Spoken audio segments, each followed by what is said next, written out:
আমি মুনতাহা হাসান তুষি। আমি ডক্টর খাসরগিরের একজন স্টুডেন্ট। আমি এবছর এসএসসি 2026 এর একজন ক্যান্ডিডেট।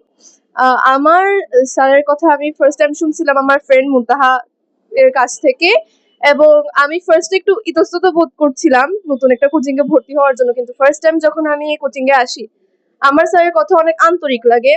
অন্যান্য কোচিং এ আমি এমন আন্তরিকতা, এত জেনারসিটি আমি কখনো ফেস করি নাই, কিন্তু জুয়েল স্যার আমাকে, আমার তখন হোপ ছিল না নিজের উপর, কিন্তু স্যার আমাকে সেই হোপটা দিয়েছিল। এন্ড আমি অঙ্কে, ফিজিক্সে, সায়েন্সের প্রত্যেকটা সাবজেক্টে অনেক বেশি উইক ছিলাম। খুবই বাজে নাম্বার আসতো আমার, কিন্তু স্যার এর কাছে পড়ার পর থেকে আমার হচ্ছে যে সব সাবজেক্টে অনেক অনেক অনেক বেশি ইমপ্রুভমেন্ট আসছে, এন্ড আমি সেটার জন্য অনেক বেশি গ্রেটফুল স্যারের কাছে।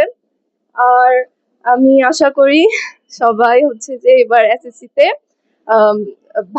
ভালো একটা রেজাল্ট নিয়ে আসবে। আসসালামু আলাইকুম।